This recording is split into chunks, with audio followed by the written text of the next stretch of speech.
Well, good morning, good evening, and good afternoon, whatever your current life situation is. Hello, YouTube. It's Jeffrey Kite back again with another episode of Kite's Curiosities.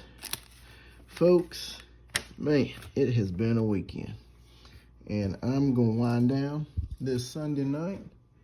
It's 11:15, and I got to wind down.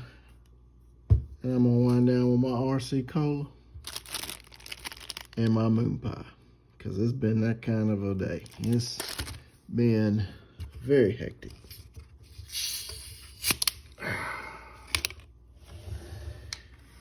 So let's get to it here. I have got some TTMs that I've forgotten about. It's been on my desk. And got some pickups I had tonight. Went to Walmart and get some supplies. My wife and my daughter's going on what they call a mommy and me trip.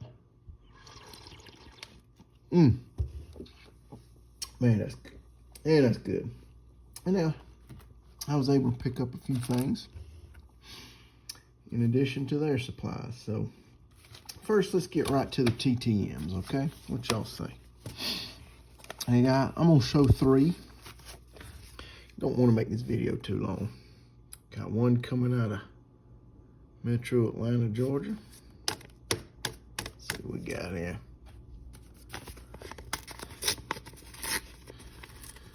Who did I write to local?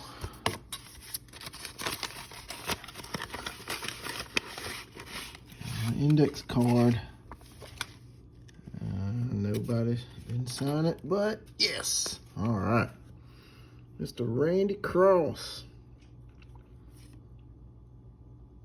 2. Yes, got him on all 3. And again, these are cards from that vintage football card lot that I bought years ago before I started this YouTube channel.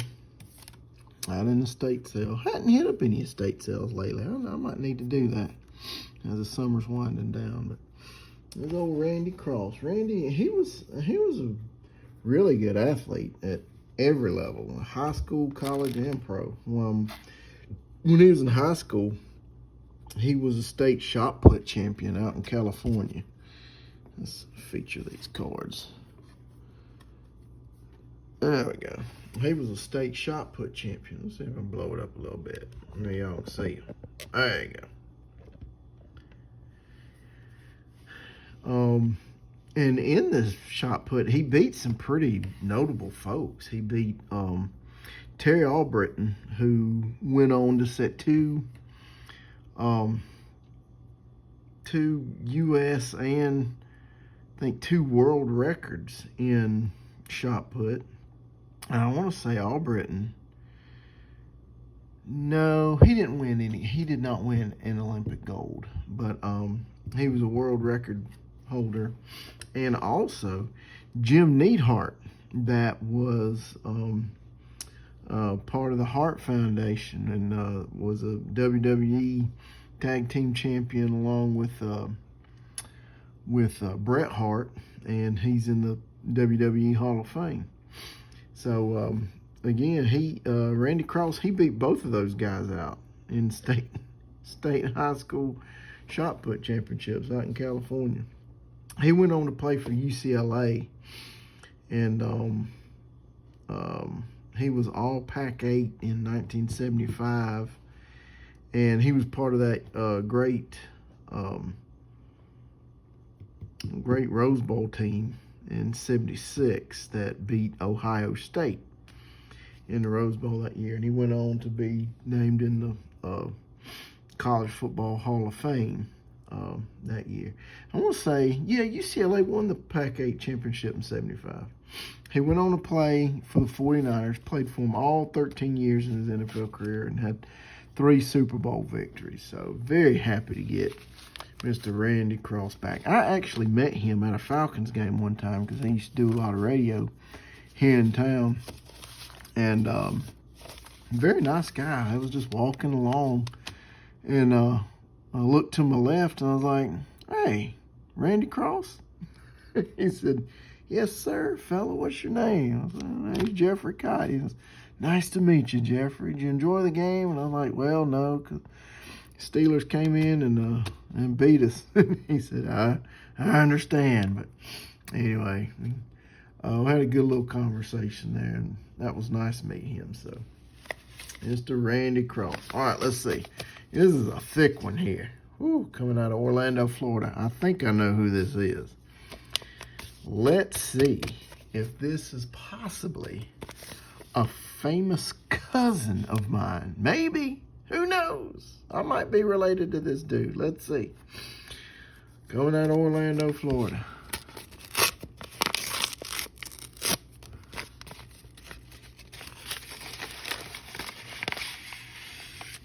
I got all my cards back, look like. I'm going to show y'all the name. I've been wanting to get this man's autograph for years and just never took the time to write to him. I'd get the cards, I'd lose the cards, I'd misplace the cards, get them back out again, misplace them again on my desk, then lose them in the man cave. Finally, I just sat down one day and I committed. I said, I'm doing it right now. So I wrote to him, got my letter back. Let's see if he answered any of my questions here. Let's see. It says, hi, Jeffrey. It's cool to hear from another kite.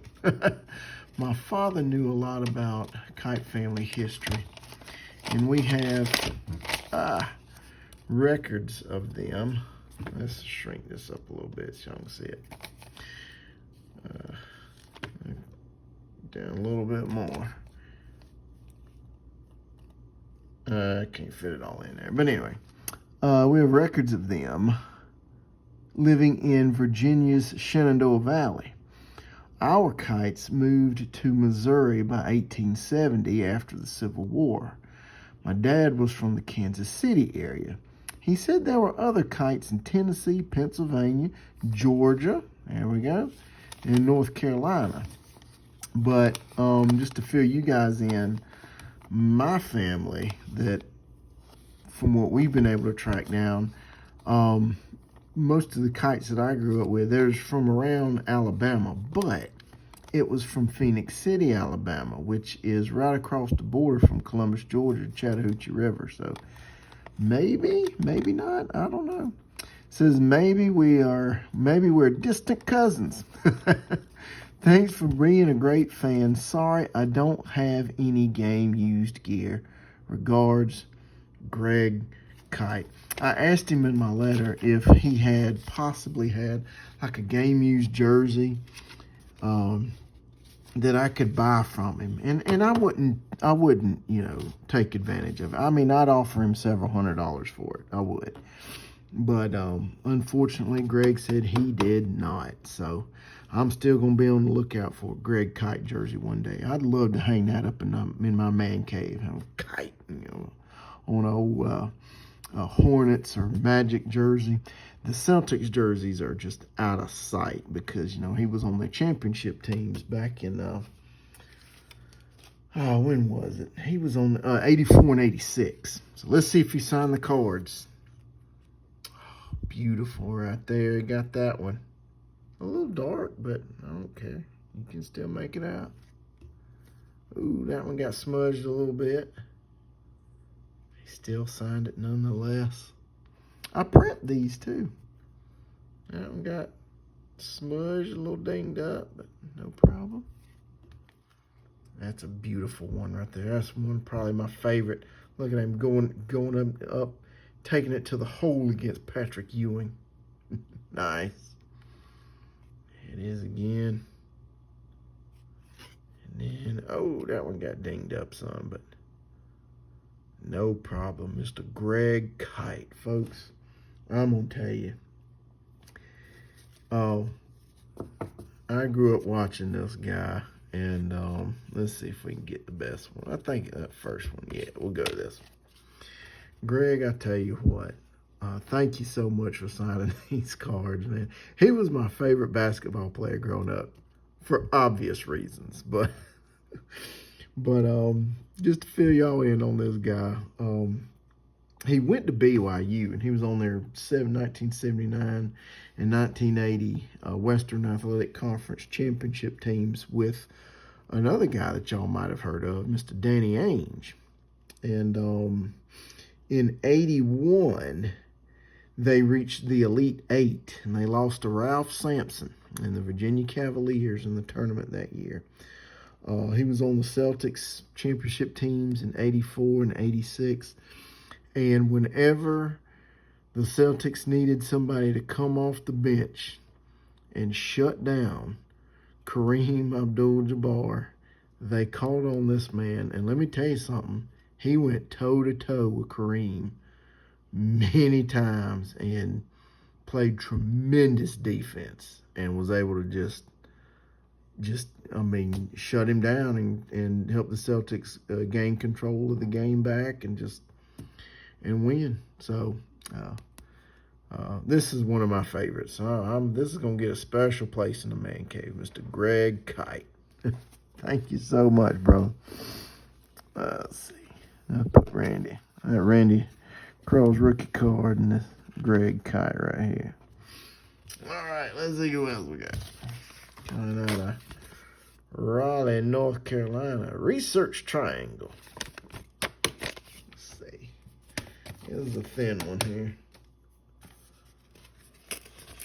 I've written a lot of people up in North Carolina lately. Let's see. A bunch of drivers and athletes alike. What do we got right here? Oh, yes. Mr. Jim, I think it's Shyamsky. It might be even Shansky. But Jim Shansky here. He was a really good football player. Not a Hall of Famer, mind you, but I mean a serviceable middle linebacker that had a lot of good years. He was an honorable mention All-American at Syracuse in 67, I believe it was. And they weren't very good back then, but I mean he anchored a defense that was pretty formidable. He went on to play with who was it? The Patriots first, I think. Yeah, played with the Patriots first, then the Bills, and then the Colts. In 1968, he was on the AFL's All-Rookie Team. And he played 9 seasons. And he was a playmaker. Maybe not necessarily interceptions and sacks and fumbles and stuff like that, but if you needed somebody who was just solid up the middle, who could shut down a run game, Jim Shyamsky was it. In fact, the first NFL game that he ever played in, it was in 1968 against the Kansas City Chiefs. This man right here posted 16 tackles. 16 tackles in your first NFL game? That's freaking nuts. That is just unheard of. But very happy to have that back, Mr. Jim Shansky. All right, that's all the TTMs I'm going to do for tonight. Let me show y'all a couple of pickups I made. One, I got these NASCAR Authentics. I love these. I'm so glad they're starting to put trading cards back in these because you can get them, send them off for TTM autographs, and they'll come back. You can display it with the car, and it just looks nice. This is Mr. Austin Cindric. This is the car, the PPG car, sponsored car that he won, the Pennzoil 150 at the Brickyard last year. So I'm going to pop that card out, send it to Mr. Austin Cindric, and hopefully it'll come back and display it with the car. So that's one pickup that I have. I don't know, I just slide it over there. Yep, I'm going to knock Jim down. There we go. And then, I've been waiting on these bad boys. I knew they was going to fly off the shelves. And man, they've been kind of hard to find, but I got me a set. The 2021 National Championship University of Georgia Bulldogs Coke bottles. I saw an article a couple weeks ago when these came out. Make that a little bigger. Yeah. I mean, these look gorgeous. What do y'all think? I mean, these are, I showed y'all the cans that I got in a previous video that I picked up, but these bottles, look at that. That's beautiful right there.